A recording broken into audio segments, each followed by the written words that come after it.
Who said my stroke's not pure, eh? In 6 weeks, I'm going to be trying to qualify for an Asian Tour event, but then the following week, I'm going to be trying to qualify for the Open Championship. So I have got a big 6 weeks of practice ahead, and I want to take you guys on that journey. And in today's video, I'm going to be showing you how I practice. I'm going to be getting my numbers for all of my clubs in the bag, but also going to be showing you some of the bits that I'm working on within my golf swing.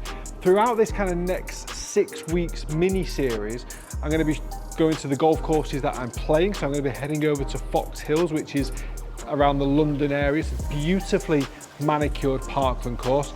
And hopefully at some point I'm going to be heading up north to Manchester, where I'm from, to be playing Hesketh Golf Club, which is a fantastic links course. I nearly qualified out of there last year. I was about 2 off.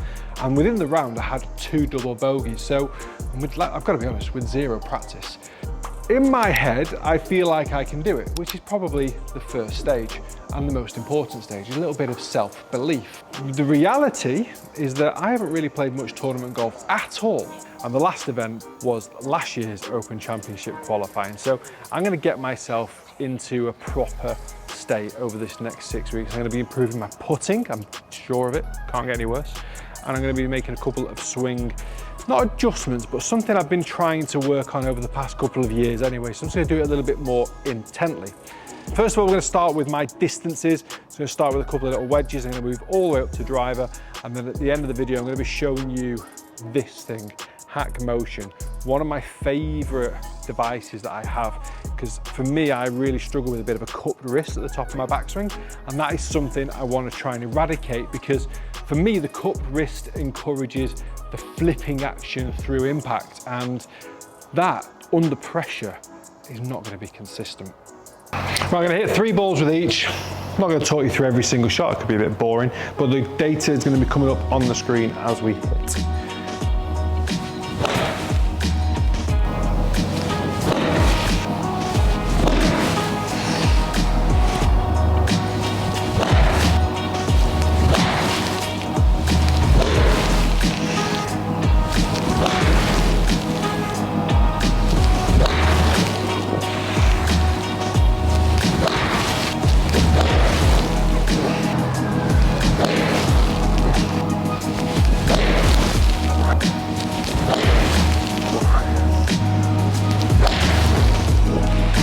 Eight iron's a weird jump up to 165. I can normally push a 9-iron on the golf course to like 150. Then this just jumps to 165. Like 155 for me is a horrible yardage.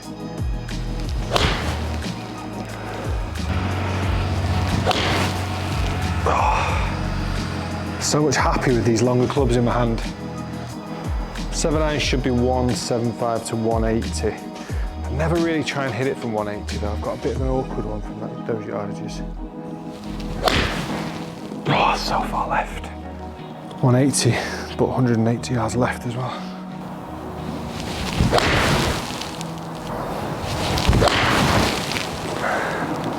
Bottom groovy, it's always interesting to see those distances, isn't it? 173. So that's the thing, if you've got like 175 pin, 170 clears the front bunker, catch it a little bit bottom groove, bunker, got to get up and down. That's why sometimes I would then look at a lot of back of green yardages. So if that's a 175 pin, 170 clears the green, but 190 to go over the back of the green, I'd be going in with a punchy 6 over the pin and then just put back. And if you do catch it a bit bottom groove, you look like a hero as well. That's also why I want to practice a bit more, because that's me then defending against a bad shot, which does not set you up for birdies. 6, 5 and 4 for every golfer on the planet are always more difficult, always a bit more inconsistent.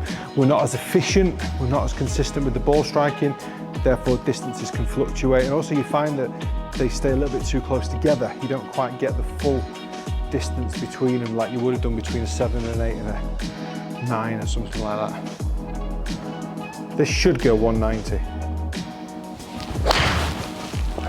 But what, bottom groovy again, maybe 180s? Yeah, 186.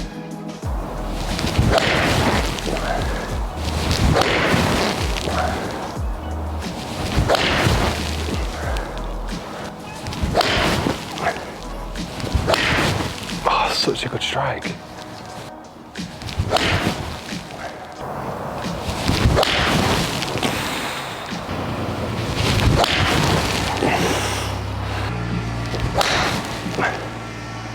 Just goes so much higher.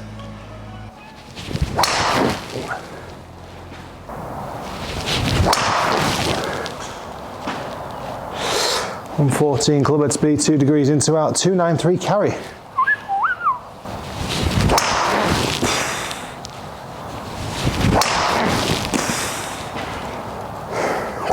112 speed, 279 carry. I can hit those all day. Bomb draws. Well, not bomb, are they?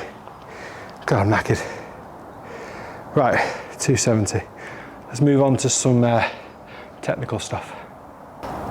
Now, if you guys have followed the channel for a while, you'll know I've got some of the best partnerships of all golfers on YouTube. I have got Ballon insoles and a partnership with Hack Motion, and I genuinely do actually use these for my own practice. And so with Hack Motion, what I work on, I get a bit cupped at the top, not massively, but when I get cupped, it makes me then have to flip, and you might be able to see, you might not. Just there, I get a red mark, I get a rash from where I actually collide with my two forearms through impact. That ain't good, let me tell you. So, because I flipped so much for impact here, my forearms actually collide there, so it creates a little bit of a rash.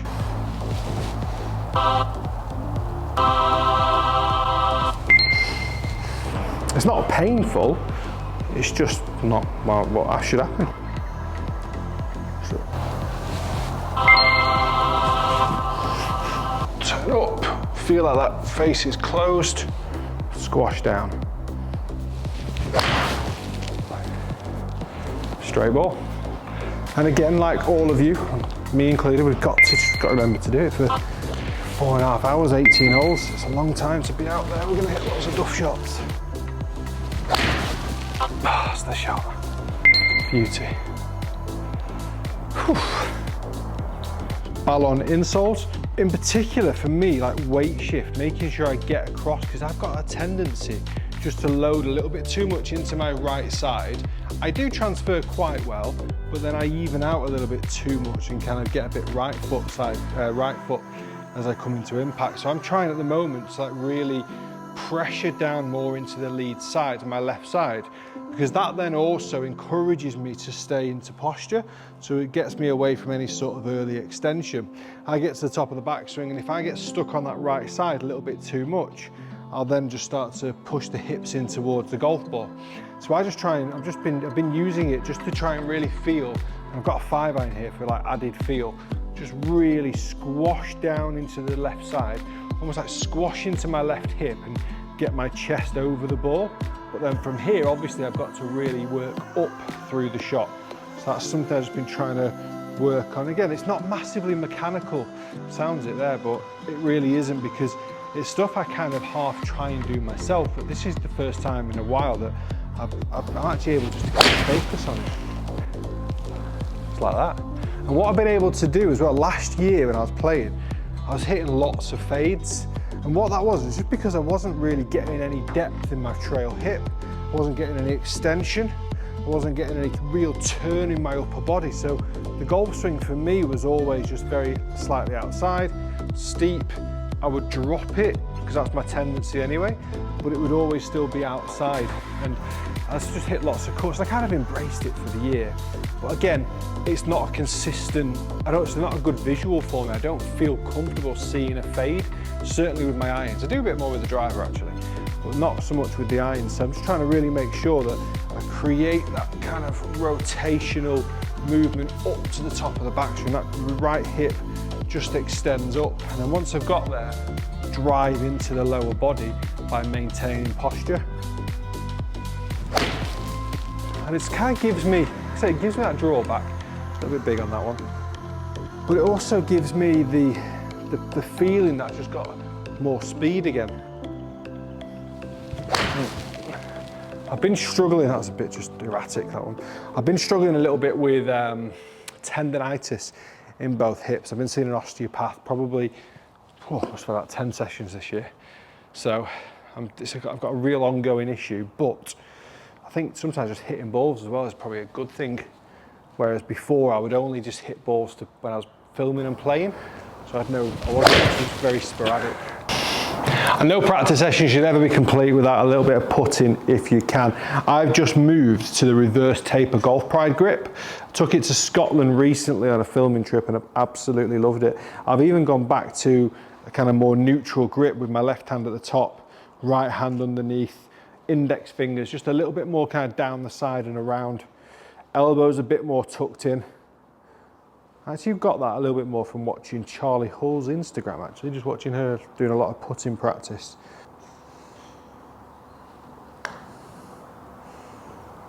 Who said my stroke's not pure, eh?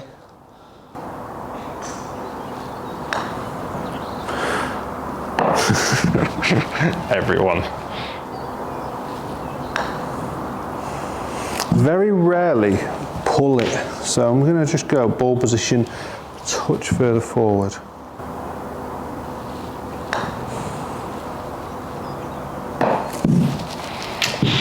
So again, like my long game, you probably see it on the video, when I get to the top, I do drop it inside. So I've got to try and get over that. I've got to feel like almost got to feel like I'm swinging it out to in.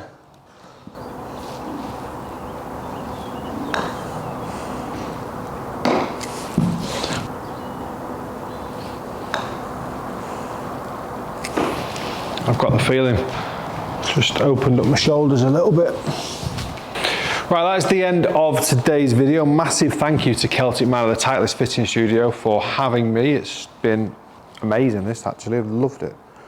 Just a bit of time on my own, bit of hitting some balls, making some videos, hitting some shots. Love it.